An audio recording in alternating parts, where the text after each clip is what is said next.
Bonjour à toutes et à tous, bienvenue dans ce nouvel épisode d'Entrepreneur on a Mission, la série d'Itinéra qui donne la parole aux entrepreneurs engagés dans une démarche durable, des hommes et des femmes pour qui l'engagement collectif passe par leur entreprise. Alors aujourd'hui, nous avons le plaisir de recevoir Eric Bossely, qui est le CEO de Cosucra. Oui. Bonjour. Bonjour. Merci d'avoir accepté notre invitation. Alors, Cosucra, vous êtes CEO depuis peu de temps, mais en fait, c'est une histoire déjà longue, puisque d'une part, vous êtes dans l'entreprise depuis pas loin de 20 ans, si je ne m'abuse. Oui, même un peu plus. Même un peu plus, et aussi parce que c'est une entreprise familiale dont vous faites partie de la famille. Alors, voilà, dites-nous, qui êtes-vous, quel est votre parcours, comment en êtes-vous arrivé à reprendre le flambeau ? Ah voilà, donc je suis dans l'entreprise, comme on l'a dit, depuis plus de 20 ans, mais c'est une entreprise familiale qui est dans la même famille depuis 170 ans. On fêtera cette année donc, cet anniversaire. Moi, j'ai une formation d'ingénieur en chimie, donc je suis venu un peu par la voie de la chimie inorganique à l'alimentaire il y a plus de 20 ans. Et je suis rentré dans l'entreprise comme ingénieur de production dans une usine. Ma carrière, en plus, après, s'est développée vers la responsabilité des opérations industrielles, donc depuis l'achat de la matière première jusqu'à la transformation et les investissements dans les usines. Et depuis 4 ans, j'étais en responsabilité de la vente des ingrédients dans les 50 pays où Cosucra est présent. Donc, ingénieur, oui.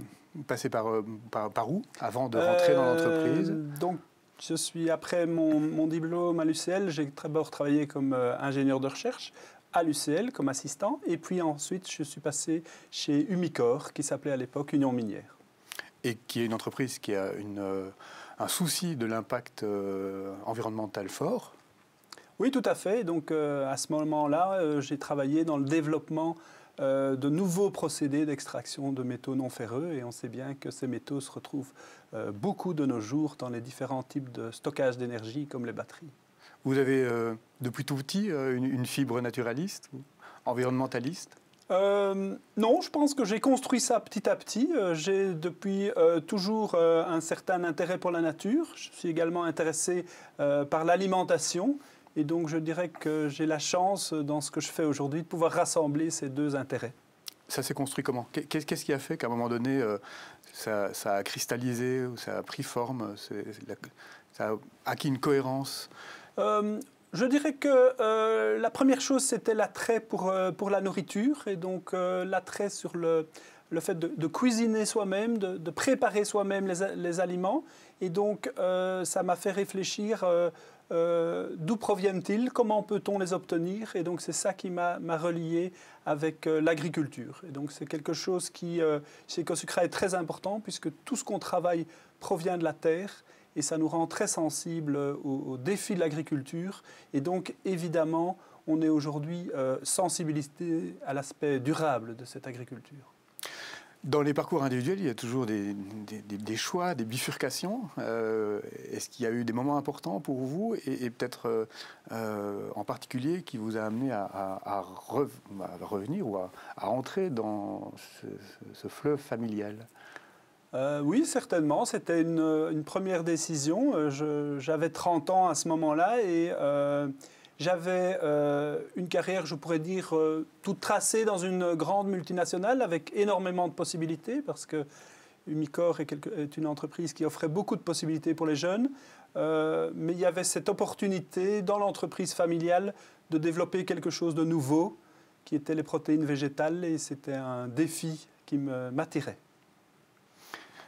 Vous voyez des spécificités, vous vivez des spécificités de l'entreprise familiale que vous pouvez comparer avec ce que vous avez comme autre expérience? Oui, très certainement, même si en étant membre de la famille, je n'ai peut-être pas la vision la plus objective, mais je pense que ce qui est très important dans l'entreprise familiale, c'est qu'on réfléchit à long terme. On travaille avec une entreprise que nous avons reçue de nos aînés, que nous voulons transmettre à nos enfants. Et donc, on n'est pas sur des objectifs à très court terme. On veut inscrire ça dans la durée d'une génération, de plusieurs générations. Il y a eu des études qui ont été faites, notamment par Itinéra, sur la stabilité des entreprises familiales par comparaison à d'autres. Concrètement, comment est-ce que ça se traduit dans des réunions de conseil d'administration, par exemple? Cette prise en compte du long terme, comment vous faites? Je pense que ça se joue essentiellement au sein de l'actionnariat, où donc on a l'ensemble de l'actionnariat d'une entreprise comme Cosucra, c'est plus ou moins une petite cinquantaine de personnes. Ils se réunissent régulièrement et ils ont l'occasion de débattre sur les sujets principaux de l'entreprise. Et donc les représentants de la famille au conseil d'administration sont chargés de représenter ces valeurs et de les défendre autour de la table. À côté de ça, on est une entreprise d'une taille importante et donc les choses doivent se faire très professionnellement. Et donc nous avons la moitié du conseil d'administration qui est alors composé plutôt d'administrateurs indépendants qui sont des experts dans leur domaine, que ce soit du commerce, de l'opération ou bien de la finance. Et donc je trouve que ça crée une dynamique très performante au niveau du conseil d'administration entre cet aspect familial et cet aspect expertise. Et au total, on voit que les 10 personnes qui composent notre conseil d'administration parviennent à construire et à soutenir le management vers ces objectifs de long terme. Qui dit long terme dit également exigence de performance parce qu'on ne survit qu'à long terme que si on parvient tous les ans à générer du profit également et à pouvoir réinvestir une partie de ce profit dans des nouveaux équipements ou bien dans des nouveaux projets. Est-ce que vous avez des indicateurs de performance qui ne sont pas simplement les indicateurs financiers, qui vous permettent d'orienter votre réflexion sur le long terme? C'est quelque chose, en effet, qui se met en place. Donc, on ne va pas se cacher. C'est quelque chose qui est assez récent. Et on a d'ailleurs maintenant mis en place un département sustainability, donc durabilité et nouvelles activités, qui va être chargé de collecter et mettre en place ces suivis d'indicateurs non financiers. On avait déjà, parce que c'est quelque chose qui existe déjà au niveau industriel, au niveau de ce qu'on appelle les accords de branche. Donc, on avait déjà un suivi de nos performances de consommation énergétique, de nos performances de rejet de CO2, ou plutôt de notre impact CO2, mais on veut aller beaucoup plus loin maintenant sur toutes sortes d'autres indicateurs, comme l'impact de la consommation d'eau et également des impacts, d'autres indicateurs, comme tout ce qui tourne autour des ressources humaines et du bien-être au travail. Vous le disiez, c'est une entreprise qui a une longue histoire, qui a une tradition, une permanence. Néanmoins, elle a aussi beaucoup bougé depuis deux générations, passant d'un type de production à un autre type de production. Vous pouvez en dire un mot? Oui, tout à fait. Donc, on est une entreprise qui a une tradition, mais on ne peut pas se servir de la tradition comme une excuse pour ne pas bouger. Et donc, je pense que l'entreprise a su se réinventer. Et donc, chez nous, cette démarche d'invention d'un nouveau métier s'est traduite par le fait qu'on a quitté notre métier traditionnel de fabricant de sucre, de transformation donc de betterave en sucre, qui était finalement un produit de commodité. Et on s'est tout d'abord développé dans le métier de la fibre de chicorée, et puis ensuite dans le métier des extraits du pois, comme la protéine et la fibre de pois. Et donc, ce qui fait qu'en 15 ans, entre le début des années 90 et 2005, on a complètement transformé l'entreprise. Et maintenant, le succès qu'on a, il est certainement le résultat des décisions qui ont été prises à ce moment-là. Qu'est-ce qui a motivé cette bascule qui, en termes d'impact, notamment sur la santé publique, est non négligeable? Pourquoi vous avez fait ce choix? Je crois qu'il y a évidemment de nombreuses raisons, mais certainement le fait que nous étions dans un marché saturé, qui était le marché du sucre. Nous étions un petit acteur dont le rôle devenait marginal, il faut le reconnaître. Et notre taille était sous critique par rapport à ce qui devenait nécessaire dans cette industrie-là. Et d'autre part, on avait une conviction forte qui était la santé par l'alimentation. Et donc, on avait lancé ces produits de fibres de chicorée, on avait lancé ces produits de protéines de pois. Et donc, on se trouvait face à un défi où on avait besoin de beaucoup de ressources pour les produits dans lesquels on croyait. Et d'autre part, on avait une activité traditionnelle où là, par contre, le futur était relativement compromis, en tout cas au vu de la taille de notre entreprise. Et aujourd'hui, la bascule est complète. Donc, les pois et les chicorées, ce sont vos deux marchés. Voilà. Est-ce que vous avez d'autres marchés à venir sur lesquels vous travaillez, d'une part? D'autre part, quelle est en gros la taille de l'entreprise? Où sont vos productions, vos ventes? Donc, venons-en d'abord, c'est quoi Cosucra? Donc, c'est 330 personnes occupées en Belgique. Ce sont 2 usines principales dans le village de Warcoing, donc dans l'ouest du Hainaut. On vend dans 5... Depuis toujours? Depuis toujours. Le cœur est toujours situé là où se trouvait la ferme où on a transformé les premières betteraves en 1852. Mais nous avons beaucoup évolué puisque maintenant nous vendons dans 50 pays. Donc un corps important en Europe, mais également un pied en Amérique du Nord où nous avons une filiale et également en Asie et dans le Pacifique.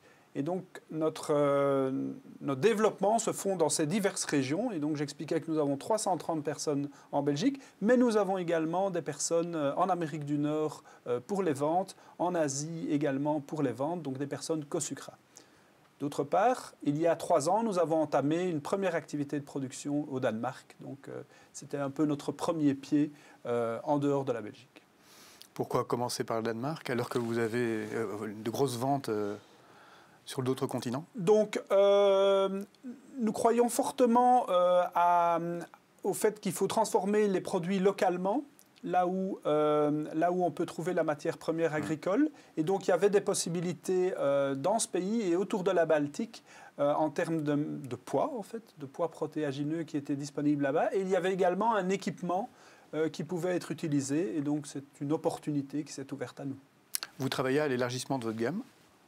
Nous avons beaucoup de travaux de recherche, donc on a 10% du personnel qui travaille en recherche, donc c'est assez important pour une entreprise industrielle. Et donc nous voulons en effet offrir des produits proches de notre gamme, mais pour augmenter la capacité de servir nos clients qui, par exemple, veulent aller plus loin dans la transition vers l'alimentation végétarienne, ce qu'on appelle le plant-based food. Et donc, nous avons aujourd'hui des protéines, mais nous pensons pouvoir offrir d'autres types de protéines, mais essentiellement à base pois et de fibres de chicorée. Est-ce que dans votre parcours, ou en particulier chez Cosucra, il y a quelque chose dont vous êtes particulièrement fier, une innovation ou un engagement ou une contamination culturelle? Oui, je pense qu'il y a beaucoup de choses dont on est certainement fier. On pourrait évidemment citer des réussites commerciales, notamment en Amérique du Nord, où on est parvenu à démontrer avec nos produits qu'on pouvait créer des produits qui ressemblent au lait sans avoir aucune présence de protéines animales, mais qui sont donc à base d'avoine, enrichis avec des protéines de pois et avec des textures qui proviennent de la fibre de chicorée. Mais je pense également à des choses plus locales. On a récemment eu une initiative avec un fabricant de produits de viande pour lancer une gamme de produits de viande végétariens en Belgique qui s'appelle Youpi et qui donc veut offrir aux consommateurs belges des produits 100% à base végétale, mais provenant d'ingrédients de nos régions et pas des produits où on doit faire le tour du monde pour retrouver la liste des ingrédients. Est-ce que ces innovations en produits ou en ancrage vous ont permis une croissance? Vous disiez vous étiez dans une niche du passé en quelque sorte, et ça vous a amené à basculer. Est-ce que ça a changé la dynamique? Ce qui change la dynamique, je crois, c'est la préoccupation du consommateur de manger non seulement plus sain, mais également de manger plus durable. Et donc aujourd'hui, on voit que les gens se posent la question, quel est l'impact de mon alimentation sur le changement climatique? Et en fait, cet impact est important.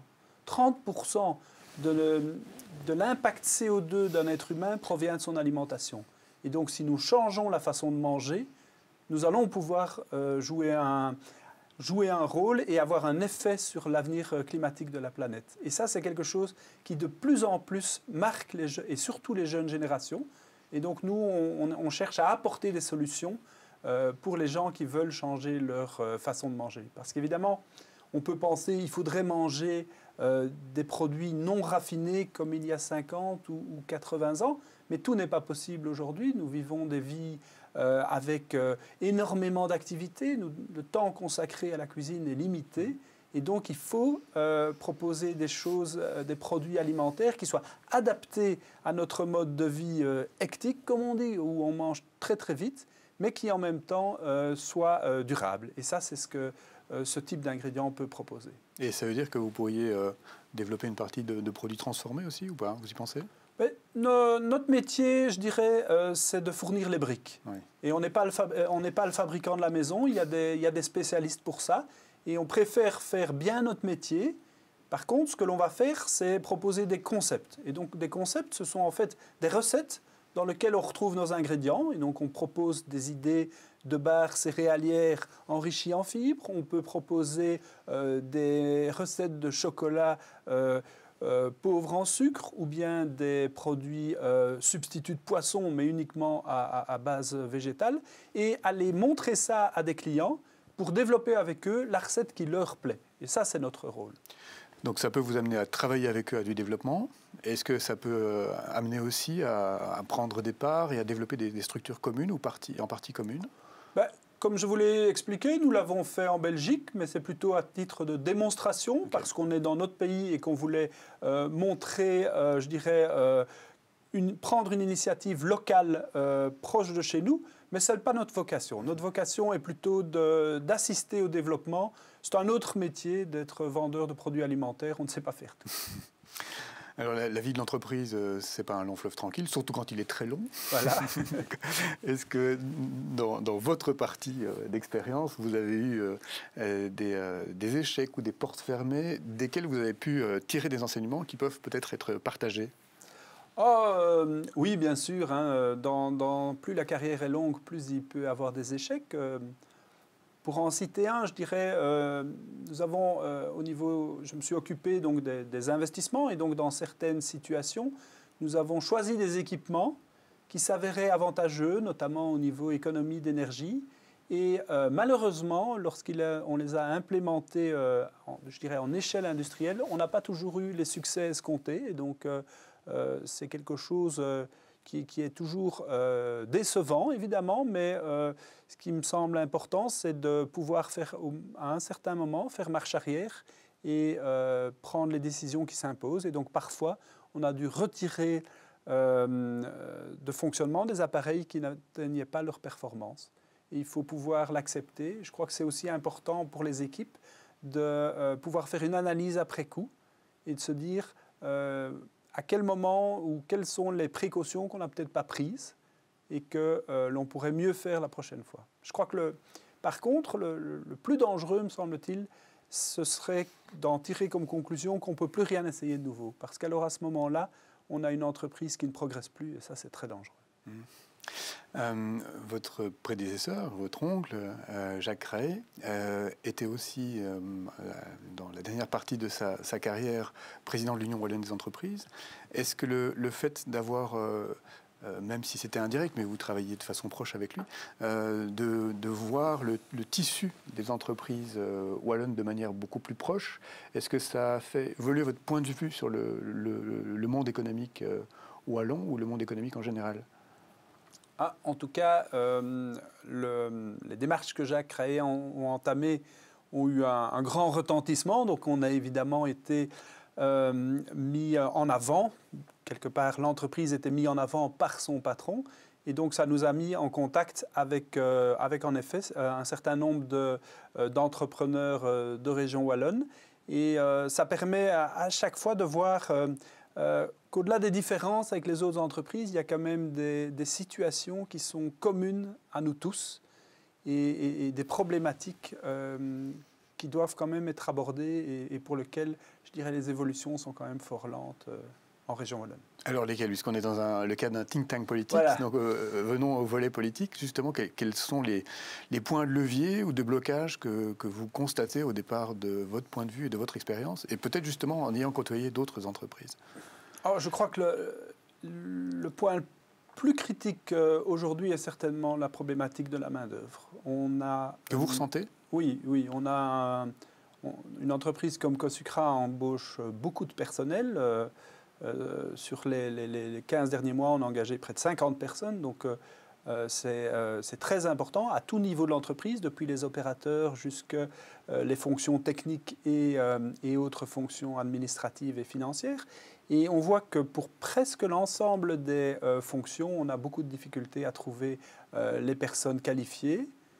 Et également, on souffre beaucoup de la compétence linguistique. Une entreprise comme Cosucra est ouverte sur le monde et donc notre quotidien, c'est l'anglais. Et on voit que sur ces deux aspects-là, donc les formations techniques et les formations linguistiques, il y a beaucoup de difficultés à trouver les bons profils dans notre région. Et parfois, quand on les trouve, les gens ne veulent pas se déplacer. Et ça, c'est un peu décevant. C'est vrai qu'on est un peu excentré par rapport à la Wallonie, mais c'est toujours étonnant de pouvoir recruter une personne venant de l'étranger qui se déplacera de 1000 km pour venir travailler à Cosucra et d'avoir des candidats de notre région qui ne veulent pas se déplacer de 100 km. Ça, ce sont des questions qui peuvent être communes à toutes les entreprises, enfin pas toutes, mais en tout cas à beaucoup d'entreprises, quel que soit leur secteur. Est-ce que vous voyez aussi des éléments communs qui sont liés à la dimension, je dirais presque engagée de votre entreprise, en tout cas du fait que vous avez un souci d'impact particulier? Là, je dirais que c'est plutôt positif. Donc, avec notre démarche au niveau de la gestion des ressources humaines et notamment de notre volonté de changer non seulement l'alimentation, mais également la façon dont on travaille en entreprise, on a plutôt eu un impact. Ça a plutôt un impact positif sur notre entreprise. On a beaucoup de gens qui s'y intéressent, beaucoup d'études sont faites et on espère que ça va déboucher sur beaucoup de candidatures de jeunes diplômés qui viendront chez nous pour nous aider à avancer dans ce chemin. Parce que c'est quelque chose où on n'est jamais arrivé, mais c'est un chemin pour lequel il faut travailler tous les jours. Vous sentez une dimension générationnelle? Oui, très clairement. Il y a beaucoup de jeunes, quand ils viennent chez nous, ont réellement une volonté et affirment des valeurs très fortes sur le type de société dans lequel ils veulent travailler. Et ça, c'est assez intéressant parce que ça nous challenge, non, parce qu'évidemment, ils sont très exigeants, non pas sur les valeurs qu'on affiche, pas uniquement sur les valeurs qu'on affiche, mais surtout comment est-ce qu'on les vit en pratique. Et donc ça, c'est très important et c'est un très beau défi. Et évidemment, c'est également un défi pour eux parce que de par leur jeunesse, de par leur enthousiasme, ils sont parfois extrêmement impatients et ils doivent apprendre aussi que la réalité est parfois très complexe et donc les évolutions ne sont pas toujours aussi rapides qu'on le pense. Vous sentez de l'impatience? Oui, tout à fait, et je la comprends et ça ne me dérange pas, mais l'impatience doit aider à redoubler d'attention, ne peut pas nous faire prendre des risques. Et donc ça, c'est quelque chose qui est quand même très important. Nous travaillons dans un monde industriel, donc il peut y avoir des risques pour les personnes, il peut y avoir des risques environnementaux, il peut y avoir des risques financiers quand on peut prendre des mauvaises décisions, et donc c'est très important. L'enthousiasme est très important pour lancer le projet, mais les bonnes procédures doivent être appliquées si on veut être sûr qu'on arrive à la bonne destination entier. Alors, vous venez de prononcer le mot risque. On entre dans une période de turbulence, probablement, sur le plan international, et le secteur alimentaire va être probablement fort impacté. Comment vous voyez ça? Est-ce que vous êtes touché aussi? Oui, bien sûr. Nous travaillons des produits agricoles et nous avons une consommation d'énergie importante. Donc, deux domaines où les choses changent très fort. On avait déjà eu des prix en hausse au cours de l'année 2021. La situation en Ukraine, évidemment, a encore redoublé, je dirais, les augmentations, que ce soit du prix des matières premières agricoles ou bien de l'énergie. Et donc, on est dans une situation où à très court terme, on a la chance d'avoir des approvisionnements assurés à des conditions de prix qui avaient été fixées à l'avance. Donc on est heureusement au niveau de Cosucra pas sur une pression à très court terme. Mais la grande question, c'est demain. Quels seront les prix de nos approvisionnements et donc quels seront les prix qu'il faudra donner à nos produits. Et donc il faudra aller convaincre nos clients d'accepter si l'on veut continuer à être profitable. Vous avez des marges de manœuvre? il faudra trouver ces marges de manœuvre parce qu'on est face à des coûts incompressibles et donc sans cela, ça ne sera pas possible. Le temps file, on arrive déjà au terme de l'émission. Si je ne m'abuse, vous avez un attrait pour la philosophie Oui, tout à fait. J'ai J'ai suivi une formation particulière il y a quelques années. Alors l'entreprise, c'est un endroit où on vit, où on peut exister. En tant que personne, qu'est-ce que vous retenez comme expérience forte de votre trajet pour l'instant ? Ce qui me semble plus intéressant dans l'entreprise, c'est le fait de travailler en groupe. Donc, c'est l'aspect collectif. Et je reste marqué par l'intérêt que le groupe peut avoir autour d'un projet. Et donc, notre projet est essentiellement un projet d'amélioration de l'alimentation. Et je trouve que cette vision et l'impact d'une vision quelque part long terme sur la dynamique du groupe est très intéressante. Merci. Est-ce que vous souhaitez ajouter quelque chose ? Je voudrais juste profiter de l'opportunité que j'ai pour expliquer que dans ces moments finalement qui font peur, où il y a énormément d'incertitudes, je pense que plus que jamais, on a besoin de jeunes qui s'engagent et qui osent faire des choses. Et donc, même si les choses ne sont pas faciles, même si le futur est incertain, ça me semble extrêmement important de saisir les opportunités et en tout cas de ne pas renoncer à ses rêves. Merci pour cette belle conclusion et cette ouverture. Merci à vous aussi de nous avoir suivis et rendez-vous pour les prochains épisodes. À bientôt.